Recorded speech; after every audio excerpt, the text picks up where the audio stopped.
Muy bien, muchas gracias por las presentaciones. Pablo Cardoso. Thank you very much. I do have a couple of questions. The information that you've given us is very helpful. Thank you. All deals with restrictions on movement into and out of the country. My understanding is that there are also some significant restrictions on freedom of movement internally to the country, from one part of the country to the city of Havana, for example, or elsewhere. What information do you have about that, and how extensive that problem is as well? Obviously, that's a larger question than you can answer in a few minutes, but at least some indication. Secondly, I'm wondering about how complete and reliable the data is on the numbers of people affected by these restrictions. The numbers of people who seek exit and are denied the possibility of exiting, or people who exit illegally and then are denied re-entry, and some of the other problems. I'm just wondering how reliable the numerical information is that one is able to obtain. And then finally, there was just one point along the way that you mentioned about the position of those who are deemed to have permanently exited the country by the government being treated in a way that is in fact more discriminatory than even other foreigners. Did I understand that correctly? So they're not even in the same position as say, a foreign national would be with regard to returning or investing or engaging in other rights. Could you clarify that for me as well? Sure. Thank you, Chairman. I wanted to ask whether or not you see any discernible pattern in the refusal of the grant of permits to leave. Is there some method in the process? For instance, are there certain groups, professionals perhaps, doctors, lawyers? Does the government of Cuba appear to be working to some methodology, some plan, or is it really arbitrary? Secondly, you mentioned that the commission might play a part to help to investigate. Could you expand on that as to what role you see this commission as playing in this in the current scenario in Cuba? And lastly, in respect of the question posed by my colleague as to internal restriction on internal movement of people, is there any discrimination based on race? I wanted to ask specifically about the Afro-descendant people in Cuba, and we have had reports that the Afro-descendant are discriminated against in Cuba. I wanted to know, in this respect, is there any such discrimination in terms of movement throughout the country? Muy bien, solo dos preguntas y una observación más general. En relación con el tema de la apropiación o la pérdida de los bienes en los casos de salidas definitivas, la pregunta sería si esta consecuencia jurídica tiene que ver con el régimen general de propiedad en Cuba, o es un tipo de consecuencia que se asigna específicamente respecto de la salida como una sanción vinculada con la violación de la legislación de salida del país. Esta sería la pregunta.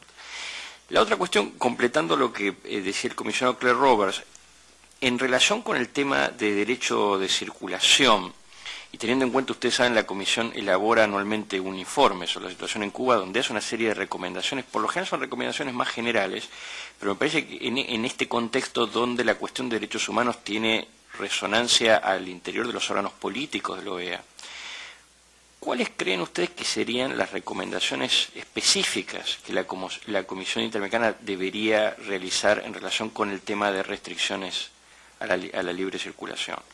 Tanto en lo que tiene que ver con salida como la posibilidad de retorno al territorio. Y la última cuestión, y no para un análisis sociológico, sino más bien político, ¿cuál es la situación actual de la diáspora cubana? ¿Qué tipo de nivel organizativo tiene? ¿Hay algunos espacios de articulación o de coordinación? ¿En qué medida el tema de derechos humanos es un tema importante en los sectores que integran lo que ustedes han denominado como la diáspora cubana? Esta última es una pregunta que podría llevar varios días, pero sabemos de la capacidad de síntesis que tienen y tenemos unos 15 minutos, de manera que les pedimos que traten de responder en ese tiempo. Muchas gracias.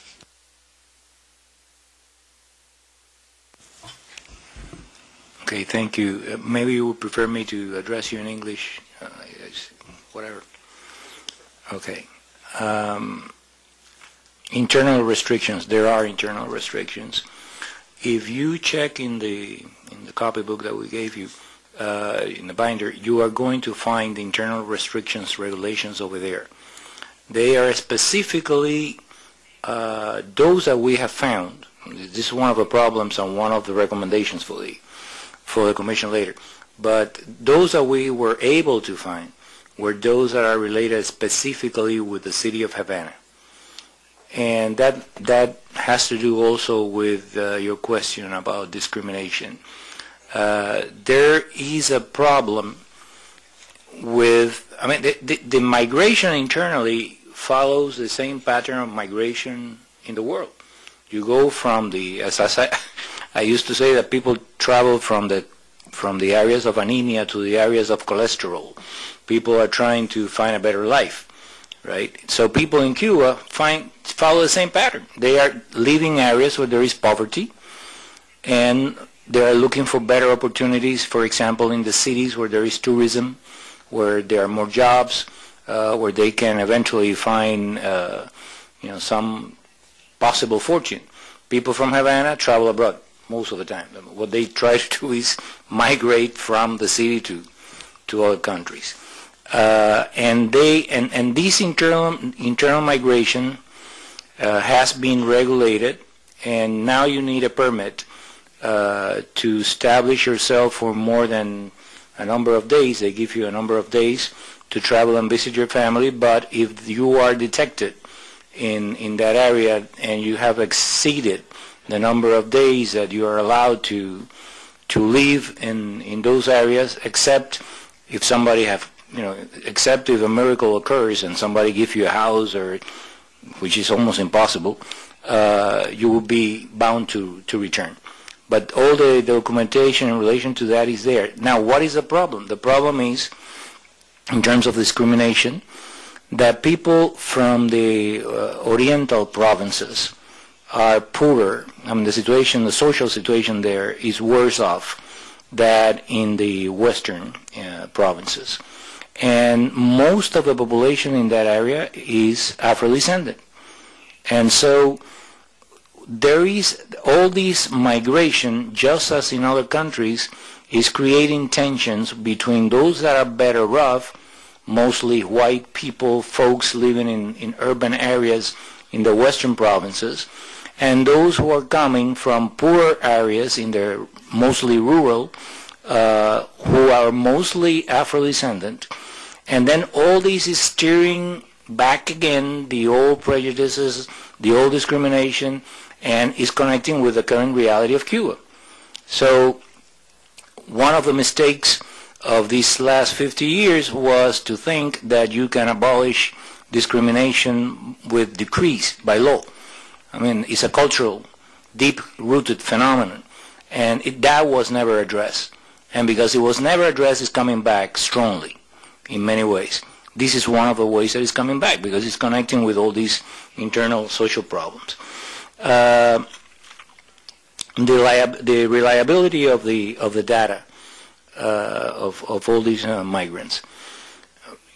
if you have the laws in there, the laws applies universally.